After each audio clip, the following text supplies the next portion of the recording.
Jadi mesin cuci bermanfaat, sangat bermanfaat dan bahkan sangat membantu. Tapi untuk menghilangkan najis ya tentunya harus butuh ilmu dong.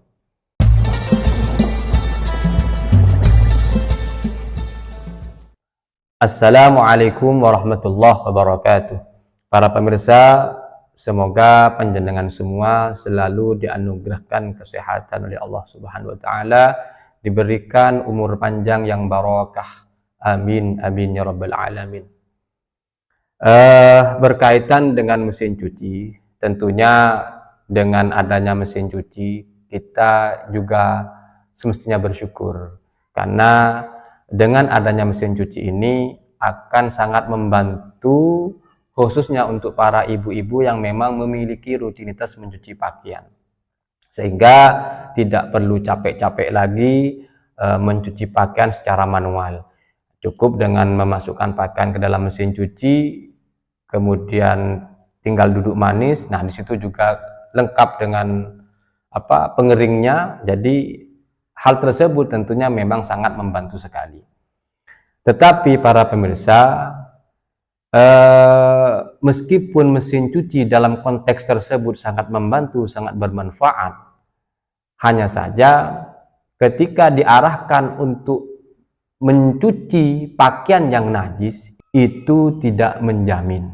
Bahkan apabila para pemirsa ini tidak paham di dalam memahami masalah air, kemungkinan besar pakaian yang najis ya, kemudian dicuci menggunakan mesin cuci itu malah akan memang ya tetap najis ya, tidak bisa suci.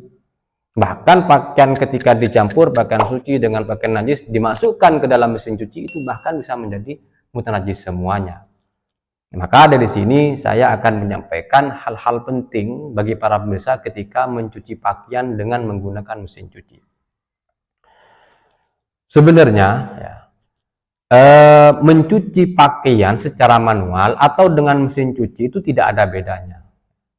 Ya paling perbedaannya cuma tempat. Kalau yang secara manual mungkin dengan ember kecil ya, atau bak, tapi kalau yang mesin cuci ya pakai mesin. Nah, para pemirsa yang mungkin belum menonton video berkaitan dengan cara mencuci pakaian yang benar, bisa ngeklik video di atas. Ini nanti di sana akan dijelaskan. Sehingga saya memang menyarankan bagi para pemirsa, kalau mau melihat, memahami secara hukum fikih mencuci pakaian dengan mesin cuci itu sudah benar apa tidak, bisa menonton video saya yang berjudul mencuci pakaian yang benar. Nanti di situ akan bisa dipahami. Oh, ternyata permasalahannya ada di air yang kurang dari 2 kula. Air yang sedikit. Dan juga terletak pada air yang dicampur dengan deterjen.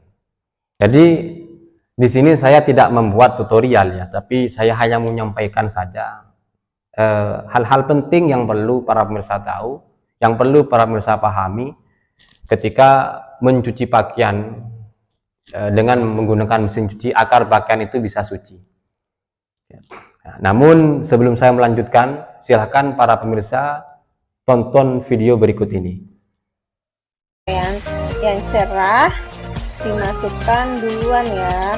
Ini airnya sudah sampai setengah, kita masukkan aja dulu pakaiannya yang warna putih, warna cerah, dan pakaian dalam terutama masker ya, dimasukkan di awal, lalu dikasih deterjen secukupnya dan mencuci seperti biasa.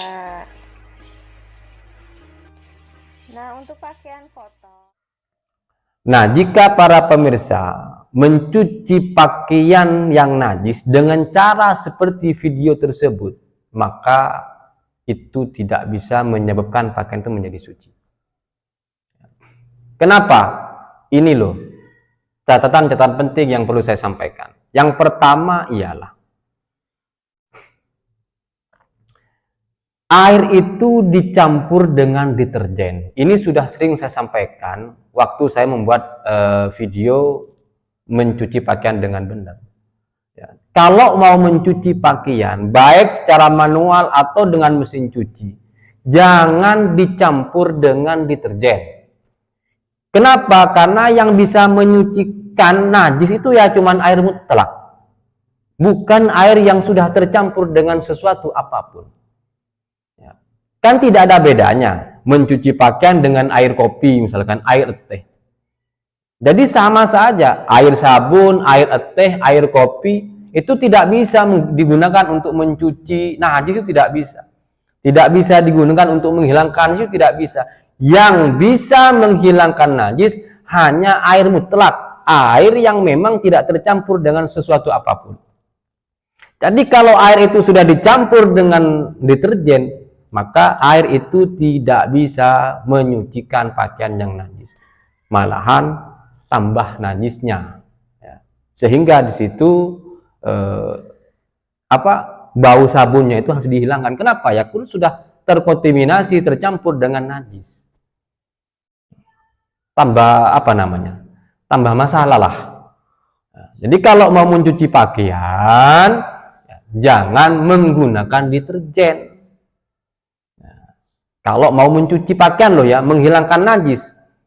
Kalau mau membuat pakaian harum, tidak apa-apa. Jadi ketika mau mencuci pakaian di mesin cuci atau di secara manual, jangan dulu dicampur dengan deterjen. Biarkan dulu najis itu dihilangkan oleh air mutlak, air yang tidak tercampur apa-apa. Nah, kemudian catatan yang kedua ialah kalau kita memasukkan pakaian ke dalam mesin cuci, itu usahakan pakaiannya itu jangan terlalu banyak. Ya, jangan terlalu banyak. Agar airnya itu lebih dominan daripada pakaiannya. Ya. Jangan seperti yang di video tadi, itu pakaiannya itu banyak sekali sehingga pakaian itu lebih dominan, sedangkan untuk pembilasan tahap pertama dari mesin cuci itu kan cuma berapa kali, paling banyak ya 3 kali, kadang ada yang 2 kali. Bisa jadi ada pakaian yang memang tidak terjangkau oleh air. Makanya kalau mau cara seperti itu, ya pakaiannya itu yang sedikit saja, sekiranya air lebih dominan daripada pakaiannya itu. Nah, di situ kan nanti ada pembuangan.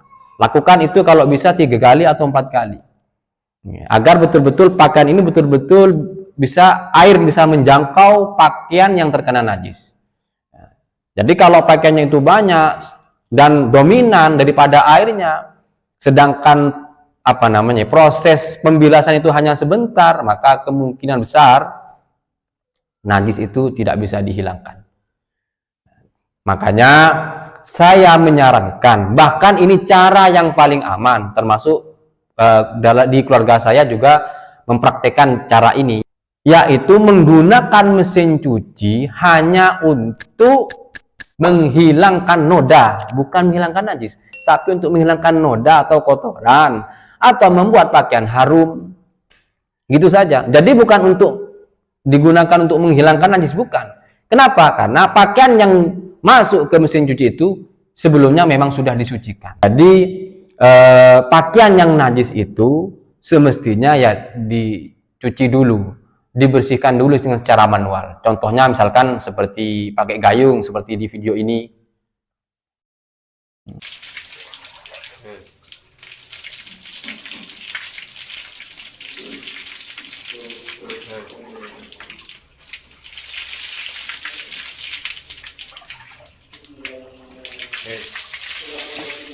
Atau bisa dengan menggunakan kran seperti dalam video ini.